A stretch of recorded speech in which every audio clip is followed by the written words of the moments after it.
रावण का पुष्पक विमान यानी कि एक ऐसा एयरक्राफ्ट जो आज के ज़माने के एयरप्लेन से, जो आज के ज़माने के फाइटर जेट से काफ़ी ज़्यादा आधुनिक था। बना वो लाखों साल पहले था, जी हाँ, लेकिन आज के ज़माने की तुलना में वो बहुत ही ज़्यादा आगे था, बहुत ही ज़्यादा एडवांस था।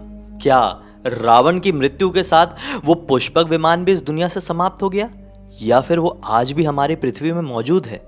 अगर वो पृथ्वी में मौजूद है तो क्या वो नॉर्मल इंसानों के हाथों में लग चुका है? और अगर लग चुका है तो आज की डेट में वो कहां पर है? नमस्कार दोस्तों, ब्लडी सत्य के आज के इस हैरान कर देने वाले बहुत ही ज्यादा डिफरेंट से अनोखे एपिसोड में हम लोग पुष्पक विमान की इसी गुत्थी को डिटेल में समझेंगे। गुत्थी को डिटेल में समझने के लिए हमें जानना पड़ेगा थोड़ा हिस्ट्री में। जिन लोगों को पुष्पक विमान के बारे में नहीं मालूम होगा उन लोगों को थोड़ा शॉर्टकट में समझा देते हैं। पुष्पक विमान भाई एक ऐसा विमान था जिसकी मदद से रावण ने माता सीता का हरण किया था। यहाँ पर इसका काफी ज्यादा डिटेल में जिक्र मिलता है। वो माता सीता को उनकी कुटिया से हर के अपनी लंका में इसी विमान की मदद से ले गया था। रास्ते में जटायु जी ने उसे देखा था, रोकने की भी बहुत कोशिश किए थे, लेकिन पुष्पक विमान में उड़ रहा रावण जटायु जी से थोड़ा शक्तिशाली साबित हुआ और यहाँ पर माता सीता की रक्षा करते हुए जटायु जी को अपने प्राण गंवाना पड़ा। और ये जो सारी घटना हुई इसमें सबसे बड़ा हाथ देखा जाए तो पुष्पक विमान का ही था। पुष्पक विमान कहा जाता है कि इतना ज्यादा आधुनिक था कि उसका आकार अपने हिसाब से बड़ा छोटा किया जा सकता था।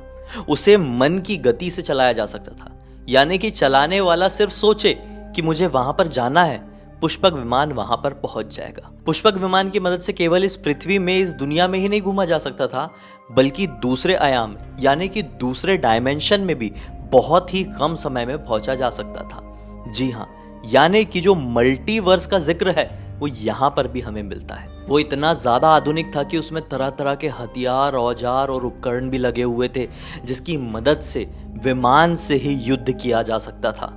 सुनने में ऐसा लगता है कि आज के ज़माने का जो फाइटर जेट है वो पुष्पक विमान से ही प्रेरित है। अरे भाई, हो भी क्यों ना। पुष्पक विमान का वर्णन केवल त्रेता युग में ही नहीं मिलता, बल्कि द्वापर युग में, महाभारत काल में भी मिलता है। कहा जाता है कि शकुनी के पास भी एक ऐसा ही विमान हुआ करता था जो काफी ज्यादा आधुनिक था। अब उस जमाने की बात करें तो केवल एक पुष्पक विमान ही एग्जिस्ट नहीं करता था, बल्कि ढेर सारे, हजारों लाखों विमान इस तरह के एग्जिस्ट करते थे। अब भाई, श्रीलंका में भी काफी सारे रिसर्चर्स जो कि रामायण से जुड़ी हुई चीजों के ऊपर रिसर्च करते हैं, जिन्होंने रावण के शव का पता लगाया, जिन्होंने अशोक वाटिका का पता लगाया, जिन्होंने रावण के महल का पता लगाया, लंका का पता लगाया, उन लोगों ने रावण के एयरपोर्ट्स का भी पता लगाया।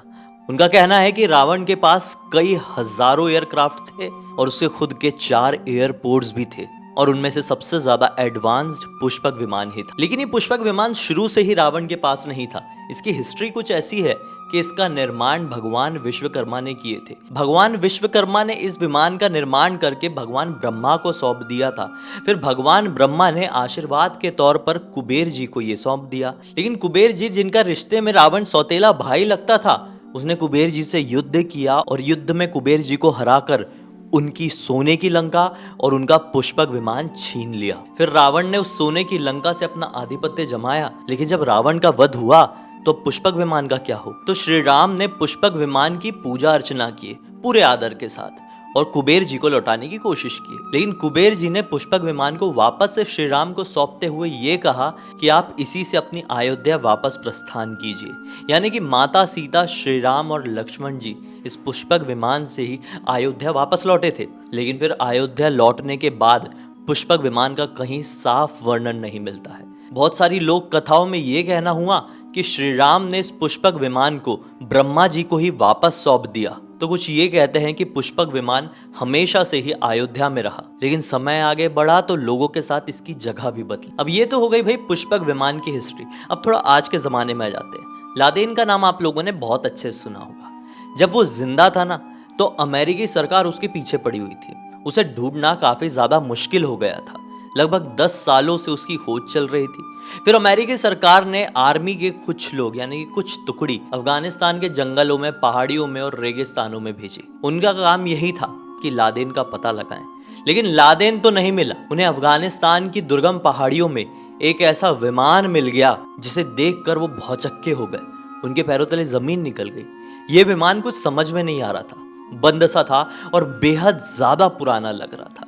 पहले उस विमान को देखकर उसके कुछ अवशेषों को हासिल कर लिया गया और फिर खबर अमेरिकी सरकार तक पहुंचाई गई। अमेरिकी सरकार ने फिर से अपनी कुछ टुकड़ी उस विमान के रिसर्च करने के लिए भेजी और विश्वास नहीं मानोगे, रिसर्च के दौरान वो विमान चालू हो गया। लेकिन जैसे वो विमान चालू हुआ तो उसके चारों तरफ से इतनी खतरनाक रोशनी निकली कि उस टुकड़ी के 8 लोग आंखों के सामने से ओझल हो गए, यानी कि लिटरली गायब हो गए। और वो विमान भी वहां पर नहीं रहा, लेकिन रह गए तो वो अवशेष जो कि पहले ही उसे देखते से ही हासिल कर लिए गए थे। अब ये अवशेष बहुत बड़ी चीज थी। इन्हें अमेरिका भेजा गया और फिर इसकी कार्बन डेटिंग की गई। यानी कार्बन डेटिंग एक ऐसी तकनीक होती है जिसकी मदद से किसी भी चीज की उम्र का पता लगाया जाता है कि उसकी कितनी आयु है, वो कितनी पुरानी चीज है। इसको जब जांचा गया, इसके ऊपर कार्बन डेटिंग की गई तो ये समझ में आया कि ये लगभग 5 से 6 हजार साल पुराना है। सभी लोगों ने मान लिए कि ये वही पुष्पक विमान है जो रावण के पास हुआ करता था। लेकिन इस बात में आपको थोड़ा सा कैच नहीं लग रहा है? 5 से 6 हजार साल पुराना है तो ये रावण का कैसे हुआ? क्योंकि त्रेता युग तो आज से कई लाखों साल पहले था। अब 5 से 6 हजार साल पहले तो महाभारत काल हुआ करता था।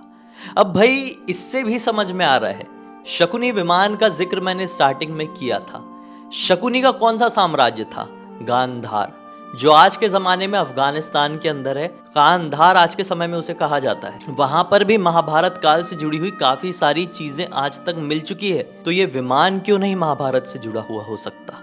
अब भाई शकुनी का अगर वहां पे साम्राज्य था तो शकुनी का विमान भी वहीं पर रहा होगा, जो ऑब्वियसली काफी ज्यादा आधुनिक था। तब वो वैसे ही तो खड़ा नहीं रहेगा, वो एक टाइम लूप में है जिसकी वजह से वो आज तक सुरक्षित है। और जो कोई भी इसके साथ छेड़खानी करने की कोशिश करता है वो अपने उसी टाइम लूप में घूमने लगता है। और ये भी कहा जा सकता है कि उसके साथ छेड़खानी करने वाले भी उसी टाइम लूप में फंस जाते हैं। टाइम लूप का जिक्र केवल इसी विमान से नहीं बल्कि काफ़ी सारी फ्लाइट्स, मलेशियन एयरलाइंस वगैरह, उससे भी समझ में आता है कि ऐसी चीज़ें एग्जिस्ट करती है। भाई एक ट्रेन भी ऐसी है जो पता नहीं कितने 50-60 साल से कहाँ से चल रही है, कहाँ पे, और अभी भी वो चली ही जा रही है। वो टाइम लूप में फंस चुकी है। एक्चुअली इसके ऊपर भी एक मिस्ट्री पे वीडियो में बना चुका हूँ, वो तो अलग ही टॉपिक है।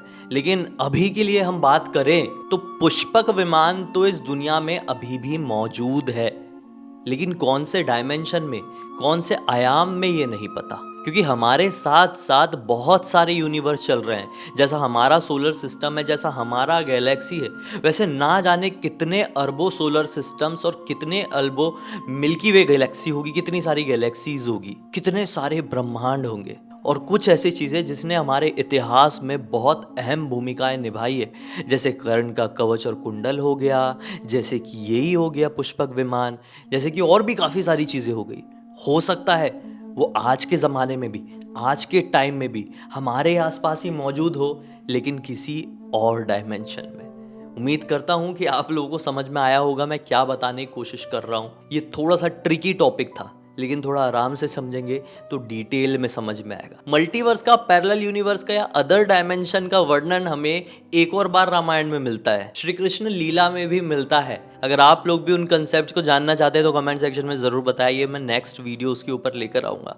अब तक देख लिए तो लाइक जरूर कर देना, चैनल को सब्सक्राइब करके बेल आइकन दबा के ऑल के ऑप्शन में क्लिक करना, क्योंकि इसी तरह के हैरान कर देने वाले अनोखे वीडियो डेली आप लोगों के सामने लेके आते रहता हूँ। इंस्टाग्राम की लिंक इस वीडियो के डिस्क्रिप्शन बॉक्स में मिल जाएगी, क्लिक करके डायरेक्टली वहाँ पर पहुँच जाना। और इसी तरह की कोई भी कहानी, टॉपिक या जानकारी आप लोगों के पास भी है तो लिख भेजना। हो सकता है मेरा अगला वीडियो कल आप लोगों के हिसाब से ही बन रहा हो। मेरे गेमिंग चैनल ब्लडी सत्य गेमिंग को भी सब्सक्राइब कर देना, लिंक वीडियो के डिस्क्रिप्शन बॉक्स में डाल दे रहा हूँ, वहाँ पर नया गेमिंग वीडियो आ चुका है। बाकी कल तो हम इसी अंदाज में यहाँ पर वापस से मिल रहे हैं। तब तक के लिए बहुत बहुत धन्यवाद। आप लोग का दिन शुभ हो।